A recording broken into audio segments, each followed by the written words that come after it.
This video will walk you through how to stitch the accordion. So first we're going to start off with the trousers. Now the trousers are pretty much entirely stitched in a satin stitch.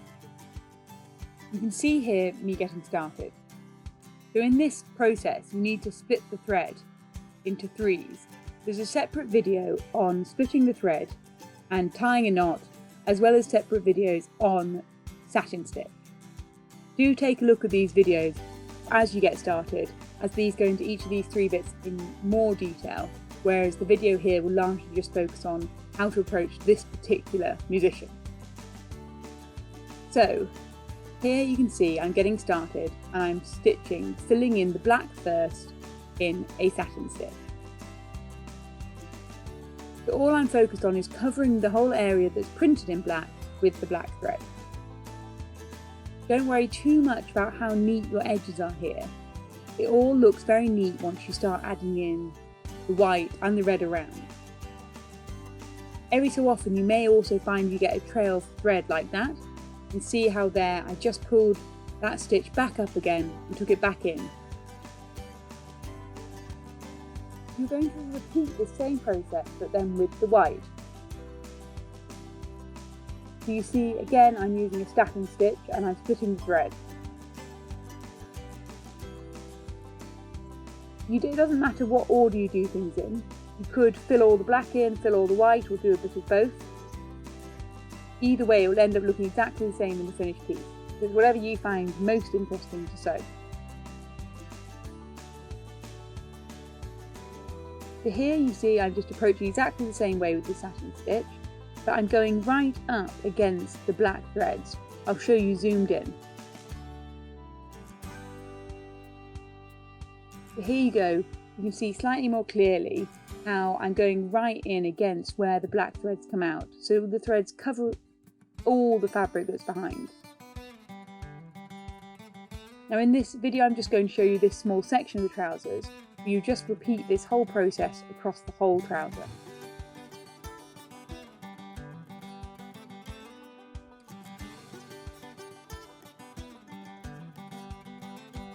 So I'll just continue filling this in, and you can see here in slightly more slow motion me doing these stitches and showing how it comes right against the black.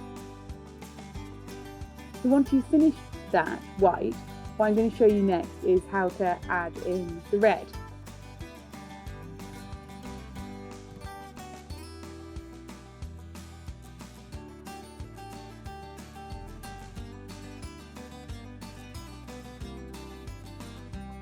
So the red again is just a satin stitch going around the outside. So we're going to fill it in exactly the same way which we did the black. Now don't worry about the fact there's a little gold strip down. We're going to add that gold strip in right at the end. So here all you want to do is just go up against black stitches and then fill in the scallop detail in the red.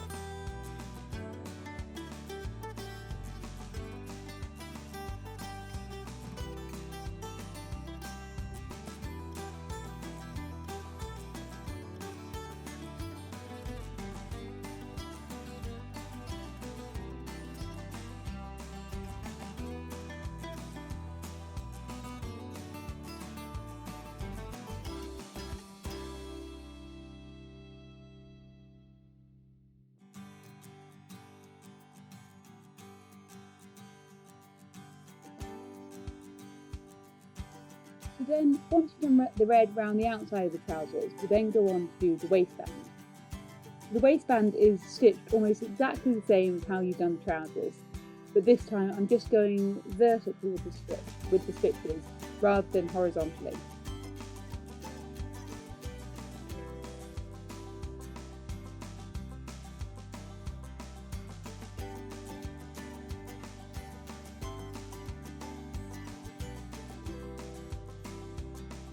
So again, I'm just going to do all the red first, and then I'll add the pink in after.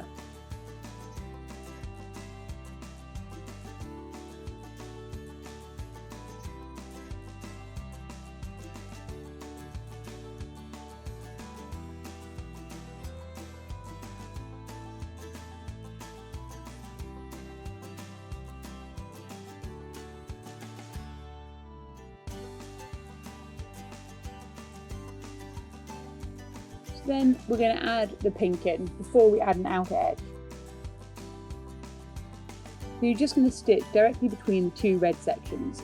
So again, we're just trying to cover all the fabric, so there's no gaps of fabric showing.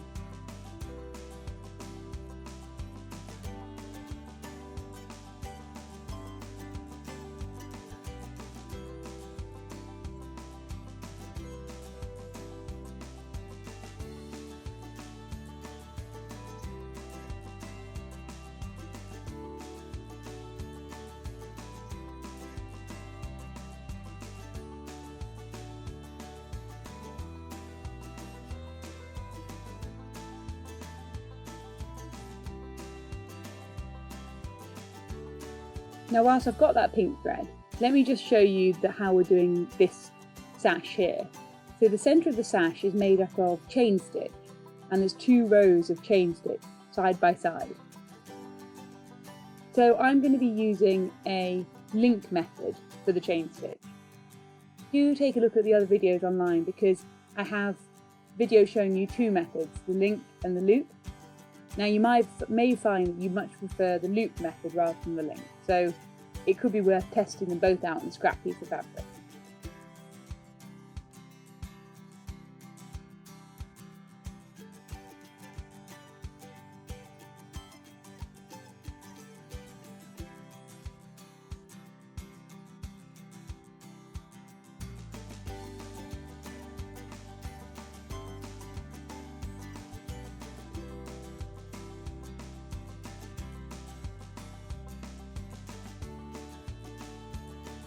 So once I finish that centre, I'm now just going in and doing the satin stitch again to add a scalloped edge on either sides of this sash. You could do this in either order, by the way. You could add this satin stitch in first and then add the chain after. It really won't affect the finished piece at all. The only thing you want to not do is have the gold stitch in it.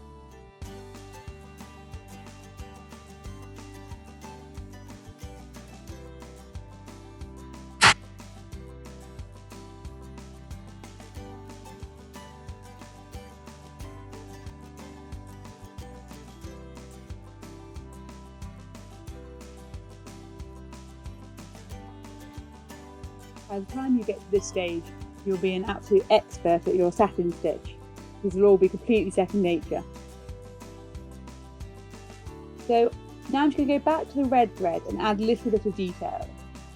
So here I'm just doing this in a running stitch. Again, do watch the video on this. I'm adding it in along the top, and then I'm also going to add it in round the belt. And it just helps neaten off the edges. I tend to always like to add in a row of running stitch round most objects, because it just helps any uneven edges be disguised.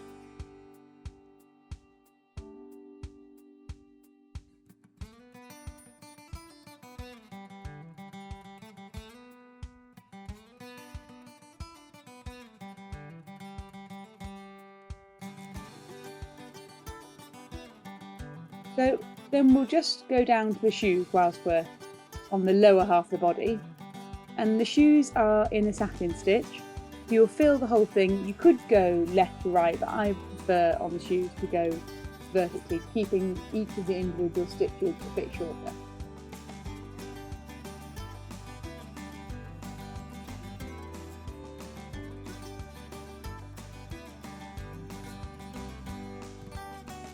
Again, you want to add some running stitch along the bottom here. You see how that all looks quite uneven about where I joined it in a straight line.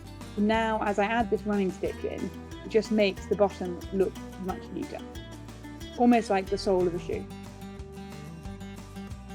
So now we're finished with this part of the trousers. What we'll do is we'll add the gold. So I add this in at the end on both parts. If you added it in before, the chances are when you're doing other stitching, it would sink below the surface, and so you wouldn't really get to see it so well.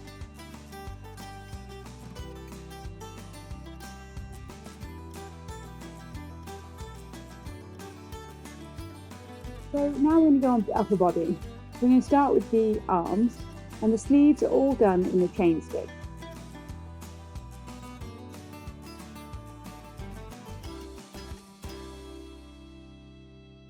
So I'm just going to go around, and each individual stripe I'm going to do is one line of chain stitch.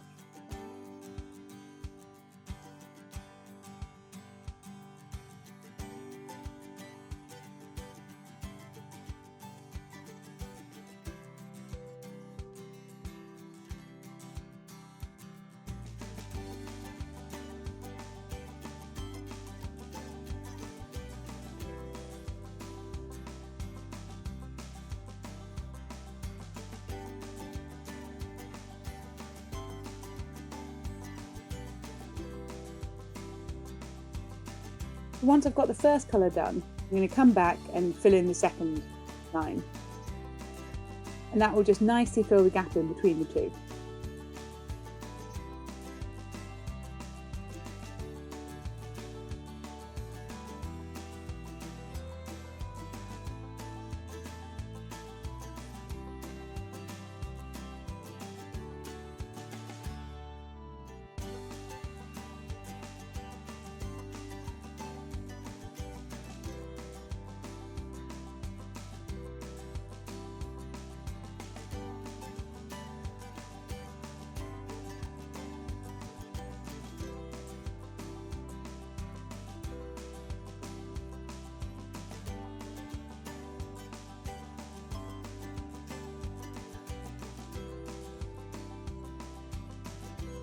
So you just end up repeating the same thing over the other arm.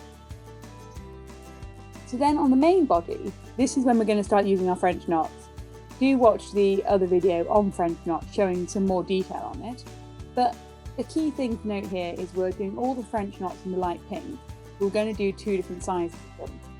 So for these big polka dot ones, the more you wrap the thread around the needle, the bigger the French knot.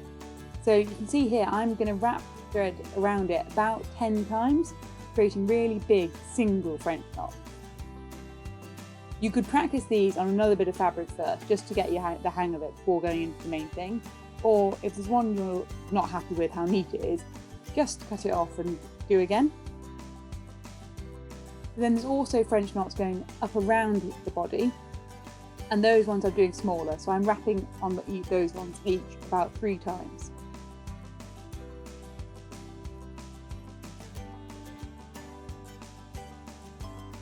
You can see a little zoom in here of how those French knots are all looking alongside each other and the difference in the size.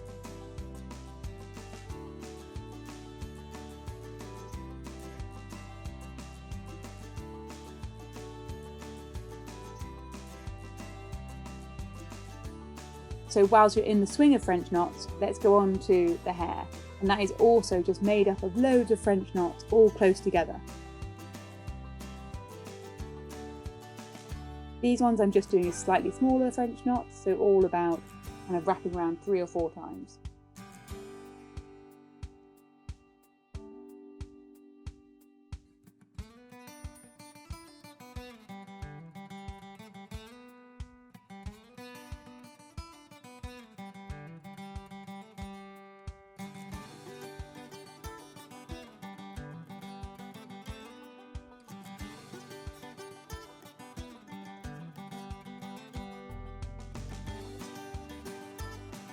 So I just repeat that across all the hair, filling it with French knots.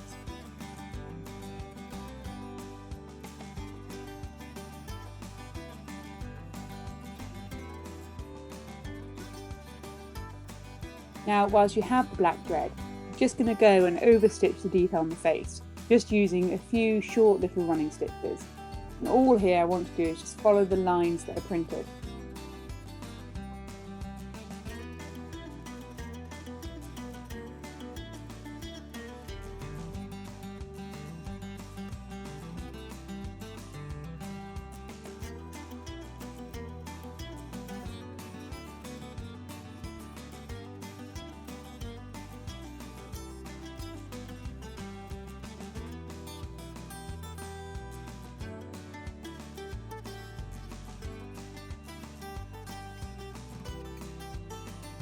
So again, whilst using the black thread, we'll go on to do the accordion.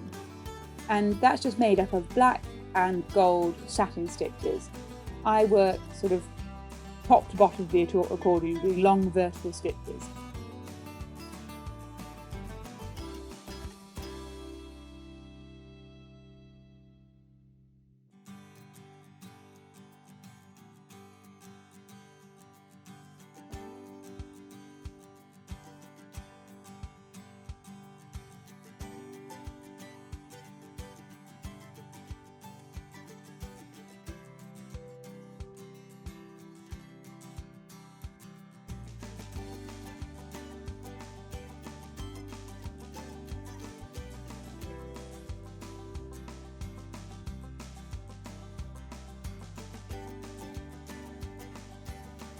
So our final step is going to be adding in the gold crown and the gold of the accordion. So you're just going to be doing a satin stitch here with the gold. Now the one thing to note with gold thread is that it really does have a tendency to snag. It's not the nicest to work with, but does create a lovely effect.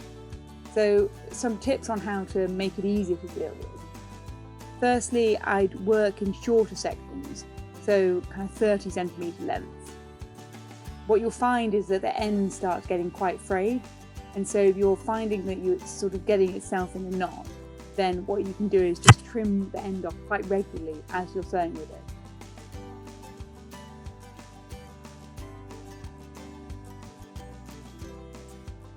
For the crown, you can really fill this in any way you'd like. I'm just going to work horizontally across it, and I'm not doing stitches the full length, but instead I'm doing shorter ones. But you really can fill it in however you like. By the time you get to this, you'll be an absolute expert sewer, so I think you'll have some good instincts about what to do.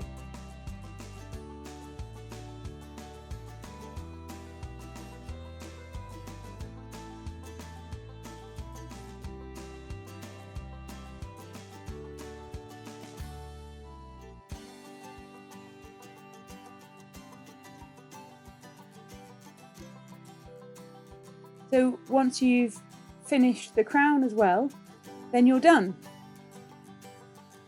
I do hope you found this video useful, and if you have any other questions, do get in touch with us and we're always more than happy to help.